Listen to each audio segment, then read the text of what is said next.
স্বাগতম জনাইছো জেংৰাই অন এয়াৰলৈ। আজি আপোনালোকক বাবে আমি লৈ আহিছো এটা বিশেষ বিধান। আপোনালোকে জানে যে সমগ্ৰ পৃথিৱীজুৰি এতিয়া কৰোনা মহামাৰীৰ সংহাৰী ৰোগ। আকৌ কৈছো যে সমগ্ৰ পৃথিৱীজুৰি কৰোনা মহামাৰীৰ সংহাৰী ৰোগ। এই সময়ত আমি প্ৰত্যেকেই ঘৰৰ ভিতৰত আছো।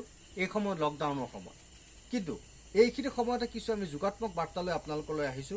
কিমান আৰু ছ'চিয়েল মিডিয়াত বিয়োগাত্মক বাৰ্তা চাব, সেয়েহে আমি যোগাত্মক কিছু কথা লৈ আহিছো। আয়ুষ মন্ত্ৰালয়, ভাৰতবৰ্ষৰ যি আয়ুষ মন্ত্ৰালয় আছে ভাৰত চৰকাৰ, সেই আয়ুষ মন্ত্ৰালয়ে কিছু নীতি নিৰ্দেশনা আমালৈ প্ৰদান কৰিছে। এই নীতি নিৰ্দেশনাৰ জৰিয়তে আপুনি কিদৰে ৰোগ প্ৰতিৰোধ ক্ষমতা বৃদ্ধি কৰিব পাৰিব, তাৰ ক্ষেত্ৰত কিছু আয়ুষ মন্ত্ৰালয়ে আমাক কিছু নীতি নিৰ্দেশনা প্ৰদান কৰিছে। আৰু উক্ত নীতি নিৰ্দেশনা, আকৌ কৈছো যে উক্ত আয়ুষ মন্ত্ৰালয়ে যি নীতি নিৰ্দেশনা তেওঁলোকে প্ৰচাৰ কৰিছে, এই নীতি নিৰ্দেশনা ভাৰতবৰ্ষৰ মহামান্য প্ৰধানমন্ত্ৰীয়ে টুইটাৰ যোগে আমাৰ বাবে ছ'চিয়েল মিডিয়াত তেখেতে প্ৰচাৰ কৰিছে। গতিকে আমি সেইখিনি বিষয়বস্তু কি বিধান আচলতে ৰোগ প্ৰতিৰোধ ক্ষমতা বৃদ্ধি কৰিবলৈ, বা আমি ঘৰতেই সততে পোৱা সাধাৰণ কিছুমান সামগ্ৰীৰ দ্বাৰা আমি কিদৰে COVID-19 পৰা বাচি থাকিব পাৰোঁ, তাৰ যি বিধান, সেই বিধান আমি কিছু আপোনালোকক জনাব বিচাৰিছোঁ। এই বিধান, আকৌ কৈছোঁ যে এই বিধান ভাৰত চৰকাৰৰ আয়ুষ মন্ত্ৰালয়ৰ দ্বাৰা প্ৰচাৰিত। আকৌ কৈছোঁ এই বিধান ভাৰতবৰ্ষৰ আয়ুষ মন্ত্ৰালয়ৰ দ্বাৰা প্ৰচাৰিত, আৰু তাকে আপোনালোকলৈ অসমীয়া সহজ সৰল ভাষাত আমি ঘৰুৱাভাৱে প্ৰস্তুত কৰি উলিয়াইছোঁ। আহক কথাখিনি জানক, আৰু আপুনি ৰোগ প্ৰতিৰোধ ক্ষমতা বৃদ্ধি কৰক। COVID-19 পৰা আপুনি কিদৰে বাচি থাকিব পাৰিব। মনত ৰাখিব যে 1 নম্বৰ, কেৱল গৰম পানী খাবলৈ দিছে। আপুনি গোটেই দিনটো আপুনি গৰম পানী সেৱন কৰিব দিছে। আপুনি যেতিয়াই পানী খাব গৰম পানী খাব, কেতিয়াও ঠাণ্ডা পানী নাখাব। প্ৰত্যেকটো সময়তে আপুনি গৰম পানী খাব, ঠাণ্ডা পানী নাখাব। এইটো আয়ুষ মন্ত্ৰালয়ৰ নীতি নিৰ্দেশনা। ফ্ৰিজৰ বস্তু সমূলি নাখাব, আপুনি মুঠতে ঠাণ্ডা বস্তু নাখাব। মাজে মাজে আপুনি গৰম চাহ বা গৰম পানী খাই থাকিব পাৰে, কিন্তু আপুনি ঠাণ্ডা পানী মুঠেই নাখাব। প্ৰতিদিনে অতি কমে 30 মিনিট যোগাসন কৰিবলৈ তেখেতসকলে আমাক উপদেশ দিছে যে প্ৰত্যেক দিনে আপুনি মিনিমাম 30 মিনিট যোগাসন, প্ৰণায়াম, ধ্যান কৰাটো অতিকে দৰকাৰ। তেতিয়া আপোনাৰ ৰোগ প্ৰতিৰোধ ক্ষমতা আৰু আপোনাৰ যিটো শৰীৰৰ ইমিউনিটি ছিষ্টেম সেইটো ভাল থাকিব। সেয়েহে এই ৰোগ প্ৰতিৰোধ ক্ষমতা আপুনি সুস্থ সবল কৰি ৰাখিবলৈ প্ৰত্যেক দিনে মিনিমাম 30 মিনিট আপুনি যোগ, প্ৰণায়াম আৰু ধ্যান কৰিবলৈ আয়ুষ মন্ত্ৰালয়ে প্ৰদান কৰি আমাক নীতি নিৰ্দেশনা দিছে। তাৰ লগতে আপুনি কি খাব লাগিব। আমি প্ৰত্যেকে ঘৰত আহাৰ প্ৰস্তুত কৰি এইকেইটা দিন খাই আছোঁ, আৰু এই আহাৰ প্ৰস্তুত প্ৰণালীত আমি কেইবাবিধো মছলাৰ কথা তেখেতসকলে কৈছে যে কেইবাবিধো মছলা আমি ব্যৱহাৰ কৰিব দিছে, আৰু এইকেইবিধ মছলা এইকেইটা দিনত খাই থাকিলে আমি COVID-19 পৰা বাচি থাকিব পাৰিম। মই মছলা কেইবিধ কৈছোঁ: হালধি, জিৰা। আমি হালধি সকলোৱে ব্যৱহাৰ কৰোঁ নিশ্চয়।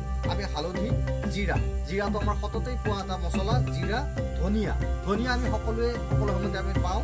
নহৰুটো আমি ব্যৱহাৰ কৰোঁ। গতিকে এই 4বিধ হালধি, জিৰা, ধনিয়া আৰু নহৰু প্ৰয়োগ কৰি খাদ্য প্ৰস্তুত কৰাৰ তেখেতসকলে আহ্বান জনাইছে। প্ৰতিদিনে আপুনি 10 গ্ৰাম চাৱনপ্ৰাচ, এই চাৱনপ্ৰাচ যিকোনো আয়ুৰ্বেদিক দোকানত, আয়ুৰ্বেদিক ফাৰ্মাচীত আপুনি পাব, যিকোনো ফাৰ্মাচীত পাব। আৰু বিভিন্ন ব্ৰেণ্ডৰ আপুনি পতঞ্জলি হওক বা বৈদ্যনাথ হওক, বিভিন্ন ব্ৰেণ্ডৰ আপুনি বজাৰত গ'লেই আপুনি চাৱনপ্ৰাচ পাব। এই চাৱনপ্ৰাচ সেৱন কৰিব দিছে প্ৰত্যেক দিনে 10 গ্ৰাম। তাৰপিছতে আপোনাক খাব দিছে বিশেষ ধৰণৰ চাহ প্ৰস্তুত কৰি তুলসী, জালুক, আদা, ডালচেনি, কিচমিচেৰে বনোৱা চাহ সেৱন কৰাৰ আহ্বান জনাইছে। আকৌ কৈছোঁ যে তুলসী, জালুক, আদা, ডালচেনি, কিচমিচেৰে বনোৱা চাহ সেৱন কৰাৰ আহ্বান জনাইছে। তুলসী, জালুক, আদা আৰু কিচমিচ, এই কেৱল বস্তুৰে আপুনি চাহ বনাই আপোনাক দিনত সেৱন কৰিবলৈ দিছে। তাৰপিছত কৈছোঁ যে আপুনি প্ৰত্যেক দিনাই, এইটো আয়ুষ মন্ত্ৰালয়ৰ নিৰ্দেশনাত তেখেতসকলে স্পষ্টভাৱে কৈছে যে 150 মিলিগ্ৰাম গৰম গাখীৰ, যিকোনো এনেকুৱা গৰম গাখীৰ আপুনি 150 মিলিগ্ৰাম ল'ব, আৰু তাত 150 গ্ৰাম এইদৰে গৰম গাখীৰত আপুনি আধা চামুচ হালধি মিহলাই খাব পাৰে। হালধি আপোনাৰ যিকোনো ভাল ব্ৰেণ্ডৰ পাউডাৰ হালধি হ'ব পাৰে, বা এনেকুৱা ধৰণৰ আপোনাৰ ঘৰত পোৱা হালধি, আপুনি ঘৰতে সততে পোৱা হালধি বটি ৰস উলিয়াই চামুচেৰে ৰস উলিয়াই আপুনি খাব পাৰে। প্ৰত্যেক দিনা পুৱা আবেলি নাৰিকল, তিল তেল অথবা ঘিউ নাকৰ চিত্ৰত সানিবলৈ আহ্বান জনাইছে। আকৌ কৈছোঁ যে প্ৰত্যেক দিনা পুৱা আবেলি নাৰিকল তেল, তিল তেল অথবা ঘিউ নাকৰ চিত্ৰত সানিবলৈ আহ্বান জনাইছে। এইটো আয়ুষ মন্ত্ৰালয়ে দিয়া আন এটা 8 নম্বৰটো কৈছোঁ, প্ৰত্যেক দিনে এচামুচ নাৰিকল বা তিল তেল, এনেকুৱা ধৰণৰ নাৰিকল তেল। এই নাৰিকল তেল আপুনি চালিমাৰ নাৰিকল তেল আমি যথেষ্ট বজাৰত পোৱা যায়। আকৌ কৈছে এনেকুৱা ধৰণৰ নাৰিকল তেল, এই নাৰিকল তেলটো খাব পাৰি, কাৰণ ইয়াত FSSAI চাৰ্টিফিকেট সম্বলিত আছে গতিকে এইটো খাদ্য হিচাপে গ্ৰহণযোগ্য সেয়ে আপুনি ইয়াৰ পৰা এনেধৰণৰ এটা টেমাৰ পৰা আপুনি নাৰিকল তেল এচামুচ লৈ আপুনি মুখত কুলি কুলি কৰিব পাৰে আৰু কৈছোঁ যে বা নাৰিকল তেল অথবা তিল তেল এইটো এটা বৈদ্যনাথৰ তিল তেল আমাৰ তাত আছে আনহাতে আপুনি আন কম্পেনীৰো ভাল তিল তেল ব্যৱহাৰ কৰি আপুনি কুলি কুলি কৰিব পাৰে কুলি কুলি কৰাৰ পাছত এটা কাম কৰিব গৰম পানীৰে মুখখন আকৌ আখলি পেলাব 3 মিনিট 2 পৰা 3 মিনিট সময় নাৰিকল তেল বা তিল তেলেৰে আপুনি মুখখন কুলি কুলি কৰাৰ পাছত যিকোনো এটা তেলেৰে কুলি কুলি কৰাৰ পাছত আপুনি মুখখন গৰম পানীৰে আখলি পেলাবলৈ নীতি নিৰ্দেশনা প্ৰদান কৰিছে তাৰপিছত কৈছোঁ তাৰপিছত তেখেতসকলে 9 নম্বৰ নীতি নিৰ্দেশনা দিছে প্ৰতিদিনে এবাৰকৈ হ'লেও পদিনা আপুনি পদিনা সততে আমাৰ ঘৰুৱাভাৱে পোৱা আমাৰ কাকনি বাৰীত পোৱা পদিনা আৰু